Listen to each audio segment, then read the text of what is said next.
"Hey, old man, this ain't the nursing home," sneered one of the officers, triggering laughter from his fellow cops.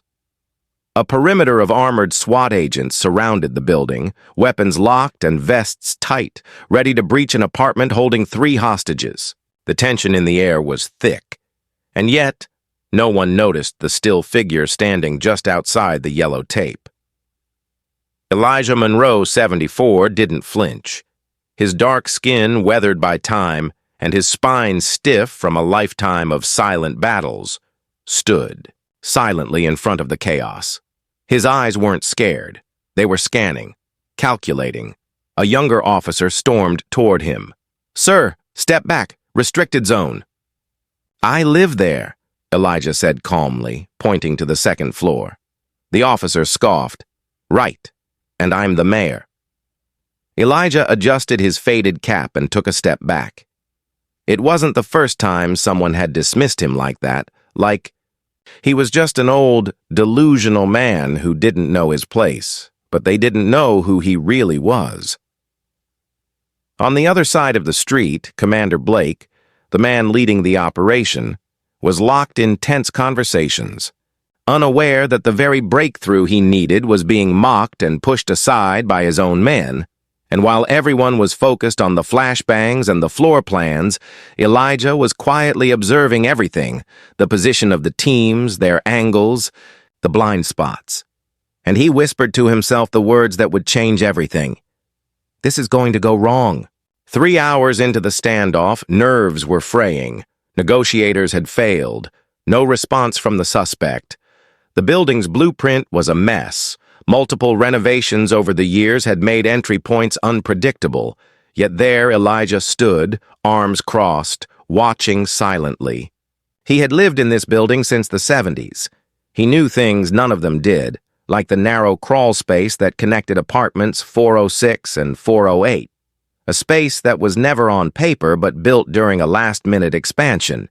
He'd tried to warn someone weeks ago, when he noticed the strange man coming and going at odd hours.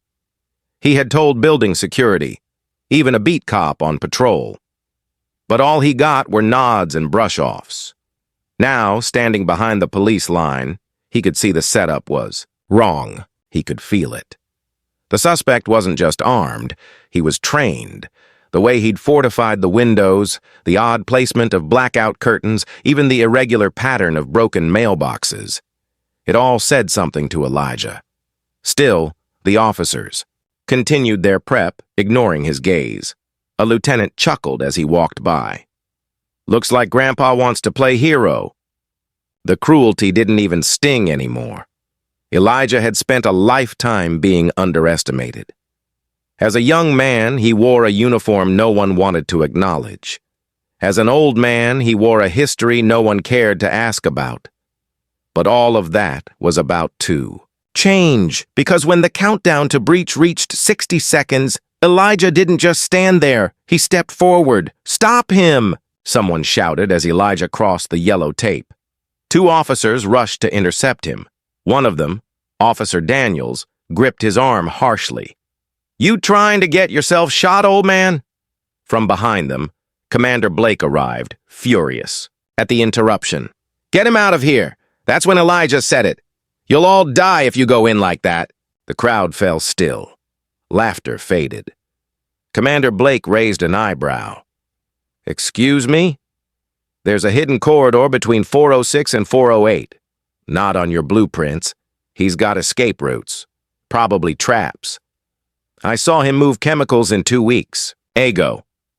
Blake turned to a nearby tech. "Is that true?" The tech shook his head. "Nothing on record, sir." "Exactly," Elijah replied. "Because it was off the record. I helped install it 40 years ago." The officers exchanged smirks. "So what, you're an architect now too?" Then came the 5 words that froze everyone in place. "Echo Phantom Commander, Operation Dagger." Blake blinked. The laughter was gone. One of the older SWAT team members dropped his clipboard. The silence was deafening. "Elijah Monroe?" Blake asked, his voice shaky. "I need a secure channel," Elijah said calmly. Moments later, confirmation came through the radio. Operation Dagger. Top clearance. Decorated commander. Record sealed and buried since 1984. And suddenly the man they had shoved aside became the man they couldn't proceed without.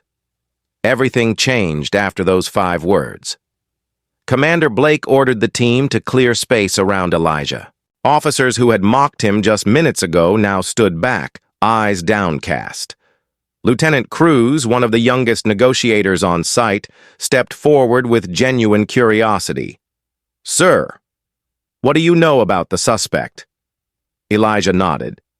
"Names? Malcolm Reese. We served together. Same unit. He's not just a gunman, he's collapsing." Cruz raised an eyebrow. "Collapsing?" "Mentally," Elijah said. "They denied us treatment after Beirut. He vanished. I saw him weeks ago. Recognized his walk, his eyes. I didn't say anything. I should have." Commander Blake looked stunned. "You knew he was building something?" "I knew," Elijah admitted. "And I knew this would be the outcome." Lieutenant Cruz led Elijah to a mobile command unit. They pulled up building footage. Elijah pointed to the bathroom vent. "On 408. There. That's how he set up the motion trigger. He's not looking for a ransom. He's lashing out. He wants someone to see him before he disappears." Cruz leaned in. "And you think he'll talk to you?" "I know he will. He asked for me." Outside, the breach team hesitated. Carter, the arrogant officer from earlier, growled, "We're wasting time. He's just guessing." Then the radio crackled. "Suspect requests to speak to Elijah Monroe. No one else." Carter's face fell, and Elijah simply nodded. Commander Blake's voice was sharp. "This violates protocol." Elijah's voice was sharper. "Your protocol doesn't work with Malcolm Reese. I trained him to break it." Every eye turned toward Elijah. Cruz looked stunned. "You were his instructor?" "Operation Black Vulture," Elijah said. "He was my best, until he disappeared." A quick check confirmed it. Elijah Monroe, codename Echo Phantom, led Black Ops infiltration teams during Cold War conflicts, missions with no records, no medals, only scars. Carter stepped forward.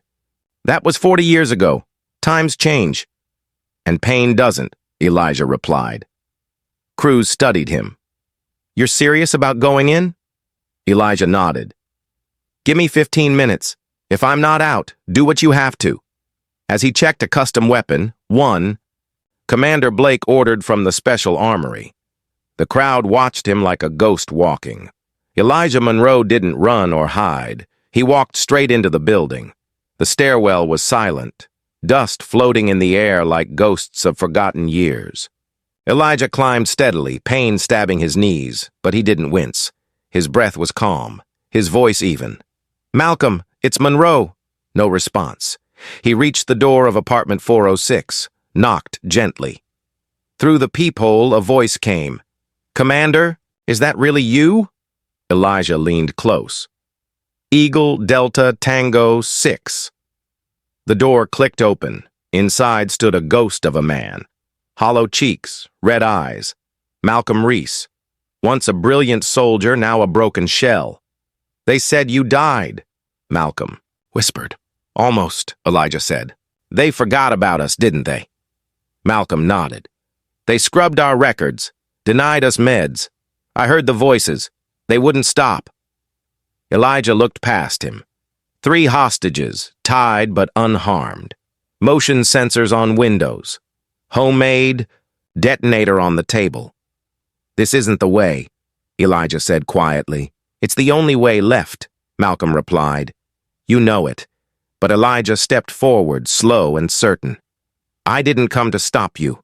I came to see you." Malcolm's grip on the detonator loosened. Outside, Carter barked into his mic. "He's not coming back! I'm taking the team in!" "No," Lieutenant Cruz said. "We still have 8 minutes." Carter didn't care. He rallied the breach team. Inside, Elijah took a step closer. "You're not invisible, Malcolm. I saw you. I still do." And Malcolm began to cry. As Carter's team advanced down the hall, radios crackled. "Abort breach! Repeat! Abort breach! Negative! We move in now!" Then, 5 words rang out through every headset. Black Echo. Abort. Explosives confirmed. The SWAT team stopped in their tracks. That code wasn't standard issue. It was reserved for only the highest levels of threat, nuclear, chemical, or tactical collapse. Carter's jaw dropped. Where did that come from? A team member pulled off his helmet. That's Delta Protocol. If Monroe says it, we stop. Inside the apartment, Elijah had already disarmed Malcolm with a swift, practiced movement. The detonator was in his hand. The danger neutralized. He stepped to the window and waved once. Outside, the crowd watched in disbelief as the door opened and Elijah emerged, walking slowly, guiding the hostages behind him. One arm gently supported Malcolm, whose hands were now cuffed but calm. The street froze. The same men who laughed at Elijah earlier now stared in reverent silence. Paramedics rushed the hostages. Commander Blake took the detonator and a small notebook from Elijah's hand. 3 weeks of planning, Elijah said quietly. Enough explosives to level the building. He needed help, not bullets. Carter stood frozen, pale. Everything he thought he knew had just been shattered by the man he had called Grandpa, and no one called him that again. From then on, they called him only one name, Commander. The next morning, Elijah Monroe's story was everywhere. Front pages called him the Forgotten Hero. News anchors replayed the footage of his calm walk, the moment the SWAT team froze, the release of the hostages. But that wasn't the end. What shocked the nation more was what came after. The Department of Justice contacted Elijah within days. We need to talk, said the voice on the other end, about your record, and about others like Reese. Elijah arrived at a federal facility, greeted by anxious men in suits.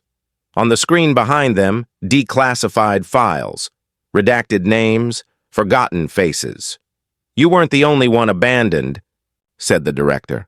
There are dozens more. Veterans erased after black ops, no benefits, no treatment. And now you care, Elijah replied, because it went public. The director nodded reluctantly. We need your help. Some of them are still out there. Some are unstable. Elijah didn't blink. I'll help on one condition. He laid out the terms. Full reintegration for abandoned operators, retroactive benefits, permanent treatment programs, a name, a recognition.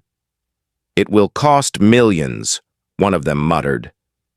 Elijah leaned forward. And how many lives will it cost if you don't?